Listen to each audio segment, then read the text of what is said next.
any home command ye call near any anti-corruption campaigner ora Vitus Azim Edin Komo afa hona fe ahwe de ko ene de ben na. If you can hear me, good morning and welcome to Kessben 92.9 and Kessben TV. Good morning and thank you for having me. And I guess all is well. Well, all cannot be perfect, but we are managing. We thank God. But even before I even get into the specialized court issues and all that, I would want to take your should I say your take? Yes, on the issue of the OSP versus the Attorney General, on the issue of getting us proper way or proper channel in dealing with matters that has to do with Ken Ofori-Atta's issue, and then we'll come back to the oral issue as to really if you're also satisfied with how the process is even done. I mean, your take on these OSP Attorney Generals back and forth. You see, I think that our state institutions set up to work for the country, there should be cooperation between the two institutions. There should be free exchange of information and assistance to each other when the need arises. So this kind of conflict shouldn't arise at all. But you see, when one has failed to do what is expected of him or her, the failure is not likely to admit that, oh, well, it was my fault. And I believe that is the problem here. The OSC started this thing from as far back as around February or March. And Ken Ofori-Atta gave an excuse that he was in the hospital, he had to undergo some medical urgent surgery. But he also gave a deadline to be back, or a timeline to be back.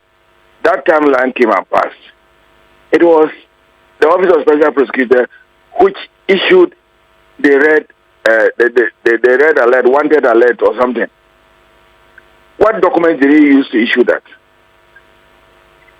There should have been some investigative report, even if you won't call a docket, that he used.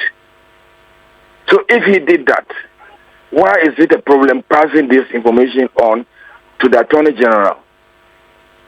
Especially when the Attorney General says, just give us what you have arrived, what you have done so far. Yes, maybe you haven't concluded the investigation, but just give us what you have. And that too is a problem. Now you have agreed that they will give it to them by the end of the week, which means you are aware that you should have done that and you decided not to do it. You see. But of course, these things sometimes you can also suspect that there might have been some reason for deliberate delay in it. Okay. You know, in Ghana, the way we appoint people,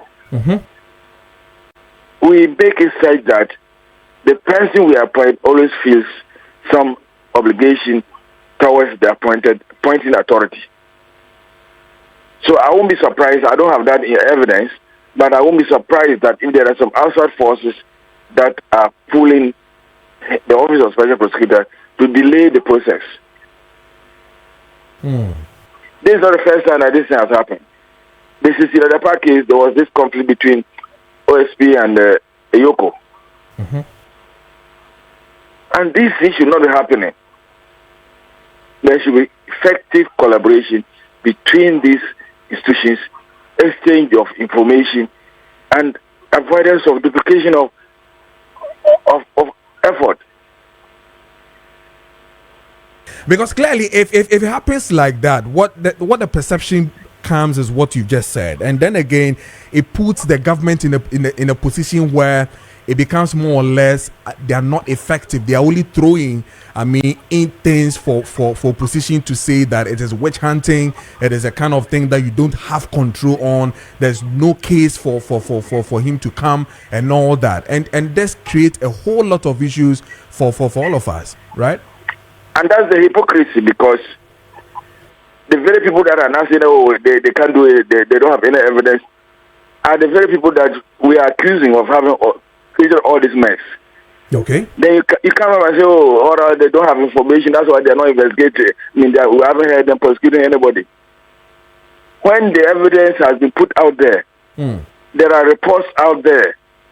even private reports like the fourth estate reports on some of these things.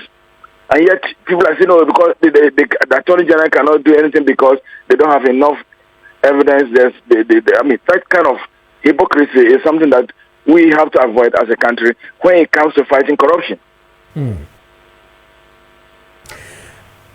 Mr. Vitus Azim, let me ask this. I mean, when I heard or read the press release coming from OSP to say that, listen, we are an independent organization, therefore we need to go through processes. One of the key things that they did say has to do with questioning or probably telling us that it takes time to really investigate issues or matters that are in front of them and accusations that come or alleged cases that come. Now, we're not told these things. Then we had red alert. Then we are coming back again to tell Ghanaians that, listen, investigations take time. What do we do? I mean, when matters of this nature comes up? The question is this. As I said earlier, what was the basis for their putting it on red alert? Didn't they have any information? Hadn't they investigated the matter up to a certain level? Now all of a sudden they are assuring us that the information will be given by the end of the week. You have the information and you don't want to give it up. You may be an independent institution, but who appointed you? Was it not on the then Attorney General who nominated you for the appointment?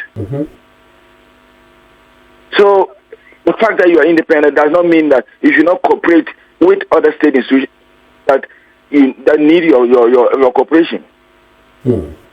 And you yourself, you cannot bring the person back.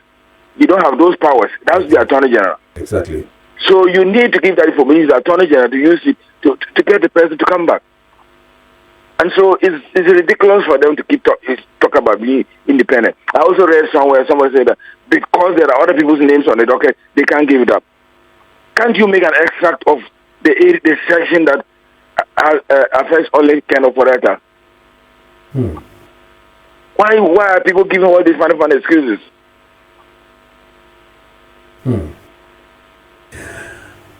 Mr. Vitus, let me ask you this before I come to the specialized court. The other issue has to do I'm not going too far. I know, but the other issue has to do with the oral. Are you worried that we cannot also equally move with speed when it comes to the oral cases that Domelevo and the team, brought to bear? And the cases are with the Attorney General. Now, he comes back, as in Domelevo comes back to say he's worried why the Attorney General is not speeding up issues or matters has to do with the oral. Are you really seeing some positive results coming from the oral cases?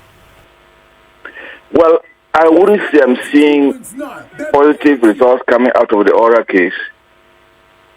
But, you see, the way the order was set up, even before the government took over power, it raised public expectation. And that's why people are complaining about the delay in the work on the order. But the order came with a lot of, there were so many of the cases, and some of them they may cross check, they may overlap and that kind of thing. It takes time to investigate these things. And like I said, if there's no cooperation among the state institutions, the police, the YOCO, the OSP, then it makes the work difficult. So I am not worried, and at least I would have expected something faster. But now we should have heard about so much money has been recovered, so many people have been jailed because of that, and also assets have been seized as a result of the work of the order. But we are not seeing that. So that is the case. But also, we should understand that sometimes the investigation takes some time. People are not in Ghana. People are not forthcoming with information when you are asking questions, and they say, you see, if you do that, you are going to get this person into jail. His wife and children will be in trouble, and that kind of thing. So we don't volunteer information when it comes to investigations. That can be a problem. Okay. But also, prosecution goes to the courts. And there was a legal vacation. Yes. From around, I think, July to this October. Yes. So that too could have contributed to the delay. But also, when a case now even gets to court, it's somehow out of the hands, full control of the Attorney General. The Attorney General cannot control the pace of prosecution.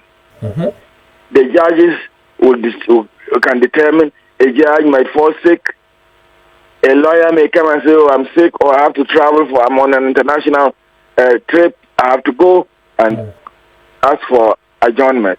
These things happen, and the cases have been in court for 5, 6, 7 years. So there are problems that we should expect, although we're expecting it to be faster. Unfortunately, it is not that fast and meeting our expectations. But I think that something is being done. At least we've heard about 3 or 4 high-profile cases that are either in court or on their way to court. Yes. Okay, very well. Thank you on that one. But the specialized court that the president is directing for it to set up to really deal with some corruption infractions when it comes to Auditor General's report. What do you make of it? Is it a good sign for us to now take a decision to say that, listen, now the civil service, I mean, we are now coming at you, not the politicians alone. We have to really deal with things that are really happening within your space. It is long overdue. Okay. Because for a long time we have been complaining. The Auditor General will send reports to Parliament. Parliament's committee will sit down and call people to ask questions and all that. At the end of the day, nothing happens. So I think these special courts are long overdue. You know, under President Kufuor, we had the fast-track courts. Yes. Because of these undue delays that we have in courts. So maybe these specialized courts should take shorter periods, shorter time to prosecute these cases. Some of them may just be too straightforward. You have taken this 100,000. Refund it. They may even say that, well, we don't want to go further to jail you. Just refund the money. And some of these monies can just be refunded without delay. Okay. Sometimes somebody is not even aware that he was being paid some salary that is in his bank account because he's not in the country, he hasn't gone to his bank. So this can be retrieved. We don't have to allow it to delay too long in court. So I think that thing is a good initiative. It will help us not only recover monies, but punish people that are involved and discourage others from engaging in the similar acts in the future. And you sure it's going to really curb corruption? It's going to curb the attitude of these civil service workers to really position well? Is it really going to do that? You see, I cannot be very sure that it will curb completely, but it will at least reduce it. You see, I don't know whether you lived under the AFRC time. People used to rush to go and pay taxes. Because look, there was one guy who said, "I want to pay tax." He said, "How much?" "Oh, you just take, how much should I pay?" He didn't even have a tax file. But he wanted a receipt to show that he is paying his taxes. And I also remember when I was at IIS, we arrested somebody for not paying tax and went and put in police cells for a day or two. And that guy has never been himself again. People don't want that. So even though you cannot eliminate corruption completely, it will help to reduce it. Okay. And recover some of the monies that have been illegally taken. Very well. Thank you so much, Mr. Vitus Asin, for talking to us here on Kessben 92.9 and then on Kessben TV. You're welcome. Have a good day. Have a good day too, sir. Yene Vitus Azim and Yeno Edin Anti-Corruption Campaigner and Yeno Edin